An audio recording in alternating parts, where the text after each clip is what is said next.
Welcome back friends. In this video we are going to look at the utility goal seek. Of course, as the name suggests, it is about you setting your goal and defining the parameter so that you can hit your goal. Now most of the people have the basic requirement of taking loans, but they have limitations on EMI. Okay, so let us say we have some set limit of EMI that is up to 30,000. Okay, now what we have done over here is, in the first place, we have assumed the loan amount which is 40,000, and then we have assumed annual rate of interest as 12% and number of years as 20. Now there is a function in Excel which we will see under time value of money functions, which is called as PMT. Okay, so PMT returns you the value of EMI. So it asks you for a rate which should be a monthly rate, so 12% divided by 12, then NPER is 20 into 12, which is 240 months. Then PV and FE are the two options. So because you get loans in the beginning of the time period, you will say minus of 40 lakhs. Okay, so I'm just not typing it in here, so I'm giving a link from here. Okay, and then FV is 0 and type is 0, type 0, and other parameters what we're talking about here we will discuss it in detail when we look at time value of money functions. So just understand this function for the sake of getting this goal seek utility.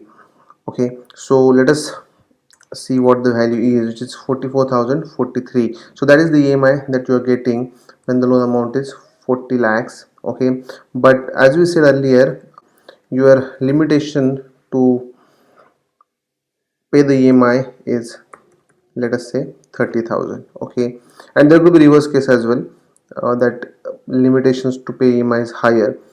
And now we will look at how do we set this goal. Okay, so that the loan amount is adjusted and accordingly your maximum budget for purchase is also decided depending on your down payment. So to do this, what you need to do is go to data, go to what if analysis, and in that you have to choose goal seek. Now goal seek will ask you for three entries. So it will ask you set cell. So we want this particular set cell, which is EMI, to be set to value 30,000. So I'll type in that value, and by changing what, so we will change the loan amount, and then I will say okay. Okay, and this is how you set the value of your loan amount. So you can take loan maximum up to 27 lakhs 24,582 to afford the EMI of 30,000, or which can accommodate the EMI of 30,000. Now with the down payment of 15 lakhs, your maximum home purchase budget becomes uh, loan amount plus your down payment, which is 42 lakhs 24,582. Okay, now we can do it with increased limit. So what we can do is, we will say set this value to 50,000. Instead of saying 30,000, we'll say 50,000. Maybe husband wife both are working, and they can afford to buy expensive home by changing the loan amount. Okay, and I'm saying okay. Now in this case you would see the loan amount increased to 45 lakhs. EMI was set to 50,000 from earlier 30,000, and down payment of 15,000 including gives you a maximum home purchase budget of 60 lakhs 40,971 rupees. Now that is how you can set your specific goals, and as long as they can be mathematically presented, you can use this utility. And you need to remember that this is one variable sensitivity. So if you go in what if analysis, there are three parameters, or there are three utilities. One is goal seek, which is one variable sensitivity, data table is two variable sensitivity, and scenario manager, which we'll see later, is three variable sensitivity. Now let us look at the second goal seek utility. Now here we want to identify the break-even number of people. What we have is total fixed cost, what we have is selling price per unit, and what we have is cost per variable cost per unit. Now a basic thought process, anybody will calculate contribution per unit and then arrive at 10,000 minus 1050 and can calculate break even number of people as fixed cost divided by 8950. So that easy it could be, but you can include several other factors, and then what I'm sharing is going to make more sense. Okay, so what we will do is we will assume number of people. Okay, so let us say I'm assuming number of people to be, let us say, any number 24. Okay, and then I am saying that what will be total profit if I go ahead with this number of people. So my profit will be my selling price into number of people. So it is not a unit, it's not a currency, so I'm just setting it to a number.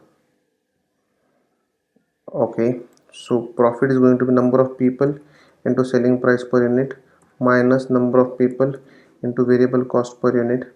So I have just made a little mistake over here by saying per unit, so selling price per person.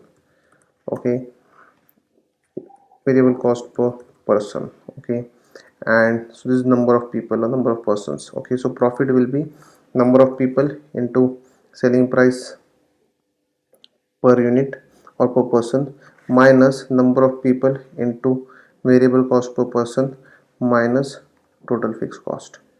Okay, now that is how you arrive at profit, so which is sales minus variable cost minus fixed cost. So in this case the profit is 98,800, but what we want to calculate is break-even number of people. To get break-even number of people, what we need to do is we need to go to data and go to what if analysis. Now what is goal in this case is that at break even the profit is normally 0. So I am setting this value to 0 by changing number of people cell. So now you can see we normally will arrive at the same answer. Rather we will always arrive at the same answer. Okay. Now you may also want to look at what is the